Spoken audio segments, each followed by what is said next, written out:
Good morning, students. Welcome again in our science class. You are with Poonam Kaushik. Today we will start reading of chapter 12, and your chapter 12 is air, water and weather. तो इस chapter में हम air, water and weather, हमारे weather के बारे में, air water के बारे में हम रीड करेंगे। वेदर कैसे बनता है, हमारे डे और नाइट कैसे फॉर्मेशन होता है, वो सब कुछ हम इस चैप्टर में रीड करेंगे। तो सबसे पहले आपका है weather. Weather is the physical state of the atmosphere. Atmosphere आपको पता है ना, जो हमारे अर्थ के चारों तरफ एयर प्रेजेंट है, उसकी जो लेयर प्रेजेंट है उसको हम एटमॉस्फेयर कहते हैं, यानी कि blanket of air that surrounds our earth. जो हमारी अर्थ को चारों तरफ से एयर की जो लेयर है कवर अप किया है, उसे ही हम अपना एटमॉस्फेयर कहते हैं।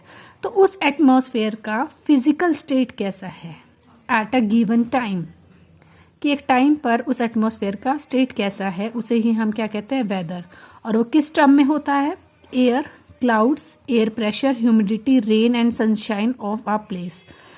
कि हमारी उस टाइम, एक गिवन टाइम पर एयर कैसी है, क्लाउड्स हैं, एयर प्रेशर कितना है, ह्यूमिडिटी कितनी है, रेन है वहाँ नहीं है, या सनशाइन कितना है, सन कितना देर तक वहाँ पर शाइन करता है। तो इन सब को हम जब डिस्क्राइब करते हैं तो इट मीन्स हम वेदर को डिस्क्राइब कर रहे हैं, वहाँ का वेदर कैसा है। Most of our day to day activities are influenced by change in weather. हमारी जो डे टू डे एक्टिविटीज़ है वो इन्फ्लुएंस्ड होती है ना चेंज इन वेदर। जब वेदर चेंज होता है, हमारी एक्टिविटीज़ भी, डे टू डे की जो एक्टिविटीज़ है वो भी हमारी प्रभावित होती है। The change in weather occurs due to the sun, right. जो ये चेंजेस होते हैं ना वेदर में, ये because of the sun, sun की वजह से हैं। तो हमारे डिफरेंट डिफरेंट वेदर आते हैं ना, समर आता है, विंटर आता है, ऑटम आता है, स्प्रिंग आता है, रेनी सीजन आता है। तो डिफरेंट डिफरेंट जो हमारे सीजन्स चेंज होते हैं वो क्यों होते हैं? Due to the sun. अब हम आगे देखेंगे कि कैसे सन की वजह से चेंजेस होते हैं। यहाँ पर आपको डिफरेंट डिफरेंट वेदर दिखाया है ना, ये रेनी सीजन है, ये स्प्रिंग सीजन है, ये ऑटम है, this is winter, this is summer, right. Now the sun and change in weather.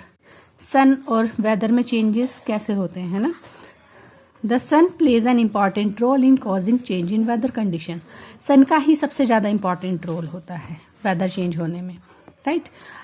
As we know the earth moves round the sun. हमें पता है ना, हमारी जो अर्थ है ये सन है, हमारी अर्थ इसके चारों तरफ घूम रही है, राइट। वो इस मूव कर रही है राउंड द सन। इस मोशन को हम क्या कहते हैं? रिवॉल्यूशन। जो अर्थ चारों तरफ सन के अराउंड मूव करती है, it is called revolution. While revolving, जब वो रिवॉल्व करती है, the part of the earth nearer to the sun has warmer, right. जो पार्ट सन की साइड होता है, ज़्यादा क्लोज होता है, यहाँ पर ज़्यादा क्लोज है ना, यहाँ से ये दूर है, ये जो पार्ट सन की साइड होता है वहाँ पर रोटेशन होती है, ऐसे मूवमेंट, राइट। ये ऐसे है, ये ऐसे घूम जाएगा, राइट। अपनी ही एक्सिस पर घूमता है ना, ये ऐसे।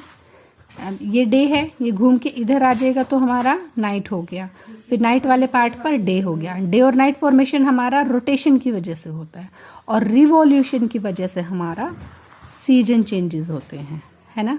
तो जो पार्ट हमारा अर्थ का नियरर है सन के, हैज वार्मर, और उसके लॉन्गर डेज होंगे, ठीक है। तो जो पार्ट हमारा सन के पास सबसे ज़्यादा होगा, देखो यहाँ से समर सीजन आ रहा है ना, सबसे ज़्यादा नियर हमारा सन का पास हो गया, तो जहाँ पर डायरेक्ट रेज आएंगी सन की, जहाँ पर लॉन्गर डेज होंगे और सन की वार्मर वहाँ पर ज़्यादा है, तो it is summer in this part. The part of the earth away from the sun. अब जहाँ से ये दूर होता चला जाएगा तो ये हमारा विंटर सीजन चला जाएगा, ठीक है ना। जो earth away from the sun has colder and shorter days and there is a winter in this part, okay. और एक हमारा जो अर्थ है ना, थोड़ी सी टिल्टेड होती है, थोड़ी सी टेढ़ी होती है। देखो ये अर्थ है ना, ऐसे टेढ़ी है ना, तो जो पार्ट सन की साइड जो झुका होगा, जो वाला पार्ट जो सन की साइड झुका होगा वहाँ पर समर होगा, फिर जो पार्ट उससे दूर हो जाएगा वहाँ पर विंटर होगा।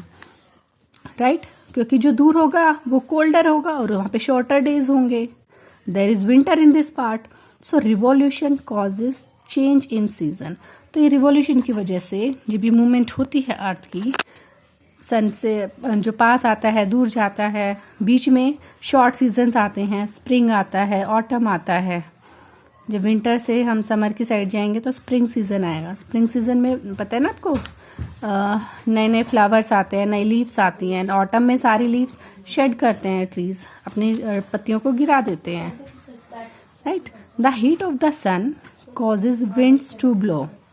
जो हीट है सन की जो हीट की वजह से विंड्स ब्लो करती हैं, यानी कि हवाएं चलती हैं. It also change the states of water. अब आप पूछोगे हवाएं कैसे चलती है, राइट. तो हीट ऑफ द सन, उसकी वजह से विंड्स ब्लो करती हैं. जब अर्थ ने हीटिंग किया, सन ने हीटिंग किया, तो जो जहाँ पर हीटिंग है अर्थ के ऊपर, अर्थ का सरफेस अनइवन है ना, कहीं पर वाटर है, कहीं पर आपका एयर है ना. ये भी हम आगे इसमें पढ़ेंगे. तो उसकी डिफरेंस की वजह से कि वाटर के ऊपर एयर कब गर्म होती है, क्योंकि जो एयर हॉट एयर होगी ना वो ऊपर उठेंगी और उसकी जगह कोल्ड एयर आती हैं, राइट. तो उसकी वजह से जो विंड है उसमें मूवमेंट स्टार्ट हो जाती है, तभी हमारी विंड्स ब्लो करती है. तो रीज़न क्या है, हीट ऑफ द सन. क्योंकि सन की हीट की वजह से तो एयर वार्म होती है, और वार्म एयर क्या होगी, वो ऊपर उठेगी. ठीक है, वो लाइट हो जाती है. वार्म एयर जो होते हैं वो लाइट इन नेचर होती है और वो हमेशा राइजेस अप, ऊपर की ओर चलती हैं. तो एक हो गया कि heat of the sun cause winds to blow. It also changes the state of water. Water की स्टेट को भी चेंज करता है ना, राइट. वाटर की स्टेट को कैसे चेंज करेगा, वाटर गर्म होगा तो वाटर वेपर में कन्वर्ट होगा, है ना. पानी को गर्म करते हो तो पानी भाप में बनता है ना, स्टीम में कन्वर्ट होता है. तो सन की हीटिंग की वजह से भी जो पानी रिवर में है, सी में है, वो धीरे धीरे क्या होता है, इवेपोरेट होता है ना, वाटर वेपर बनते हैं, दस कॉजिंग चेंज इन वेदर. और वाटर वेपर बनकर क्या होता है, क्लाउड्स फॉर्मेशन होगा, क्लाउड से फिर रेन होगी. तो उनसे क्या होता है, causing change in weather. Let us understand this process. अब हम इसको डिटेल में पढ़ते हैं. Air. The heat of the sun affects the movement of the air. जो हीट है सन की वो इफेक्ट करती है मूवमेंट ऑफ द एयर, है ना. ये हमने यहाँ पर पढ़ा कि विंड्स टू ब्लो. तो जो हीट है सन की वो कैसे इफेक्ट करती है movement of the sun. Heat up the air making it lighter. Sun की हीट से क्या हुआ, एयर वार्म हुई और वार्म होकर क्या हो गई, वो लाइटर. तो हॉट और लाइटर एयर राइजेज अप. जो हॉट एयर होती है वो हमेशा ऊपर उठती है, राइट. तो rises up and the cool air takes its place. और ठंडी हवा क्या होगी, उसकी जगह ले लेंगी. This movement of air causes wind. उसी की वजह से हवाएं चलती है, राइट. एयर की मूवमेंट को ही हम विंड कहते हैं ना. तो एयर की मूवमेंट हो गई. तो दो तरीके से आपको यहाँ पे समझाया है, सी ब्रीज और एक होता है लैंड ब्रीज. तो सी ब्रीज क्या होता है, sun warms both the land and water, है ना. हमारा एक तरफ पानी है, इस तरफ लैंड है. तो लैंड और वाटर दोनों को गर्म करेगा सन, है ना. दोनों के ऊपर एयर है, उनकी एयर भी. बट जो हमारी लैंड होती है ना वो जल्दी गर्म होती है एज कंपेयर टू वाटर, ठीक है. But the land warms up faster than water. तो लैंड हमारी जल्दी से गर्म हुई पानी के कंपैरिजन में. तो क्या होगा, जो यहाँ की एयर है वो हीट जल्दी होगी. तो लैंड वार्म है तो ये हॉट एयर जो होंगी लैंड की वो ऊपर जाएंगे. यहाँ पर अभी इतनी जल्दी गर्म नहीं हुआ है, तो यहाँ की जो कूल एयर है वो यहाँ पर आएंगी, राइट. यहाँ की लैंड की हॉट एयर ऊपर उठी, राइजेज अप, क्योंकि आपको पता है जो हॉट एयर होती है वो लाइटर होती है और वो ऊपर जाती हैं, और जो कूल एयर है वो उसकी जगह लेंगी, राइट. तो hot air above the land rises and cool air above the sea blows towards the land. यानी कि जो सी की कूल एयर है वो लैंड की तरफ आ गई टू टेक इट्स प्लेस. यहाँ से हवा जाएगी तो यहाँ पे स्पेस हो गया, तो ये वाली एयर यहाँ पर आ गई. तब यही मूवमेंट होती है ना जो एयर की, from land to sea, sea to land.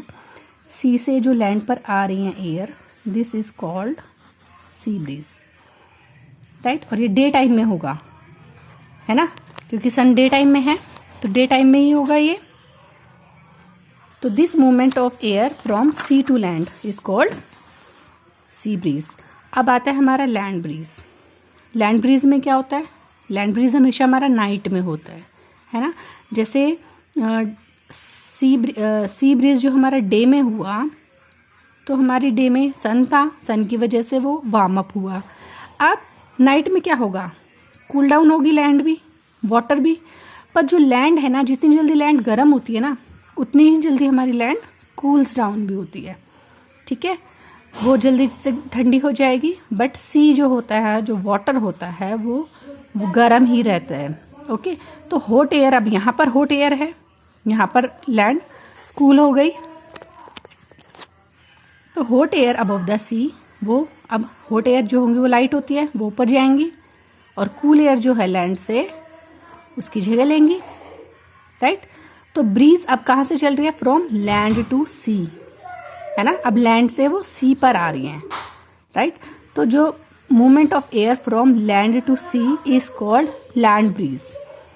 Okay, from land to sea. I hope यहाँ तक आपको समझ में आया। Land breeze, sea breeze. Now next है हमारा water. Sun also changes the state of water. मैंने अभी बताया कि सन हमारे वाटर की स्टेट को भी चेंज करता है, कॉजिंग ह्यूमिडिटी एंड रेन। उसकी वजह से ह्यूमिडिटी होती है, रेन होती है। ह्यूमिडिटी क्या होता है? जब हमारा सन वाटर को इवेपोरेट करेगा तो वाटर वेपर्स एयर में मिक्स होंगे। राइट, जब हम पानी को गर्म करते हैं, वेपर इवेपोरेट होता है, वो भाप बनकर उड़ता है।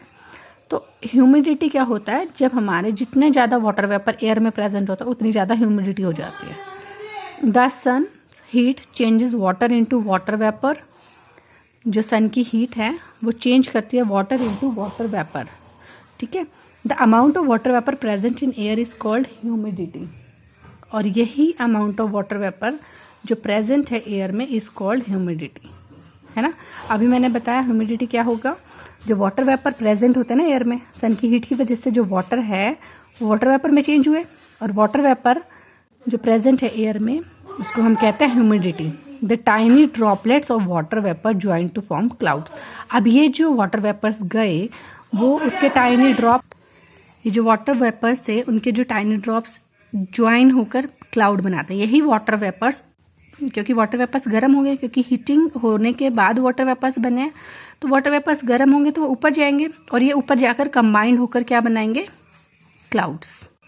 When the clouds become heavy enough, जब वो क्लाउड्स बहुत भारी हो जाते हैं, एनफ मतलब उसके जो वाटर वेपर्स से कंबाइंड होकर क्लाउड बने, और जो वो हैवी हो जाते हैं, और कूल डाउन होने पे वाटर वेपर्स को जब हम दोबारा से कूल डाउन करते हैं ना, वो अगेन वाटर में कन्वर्ट हो जाते हैं।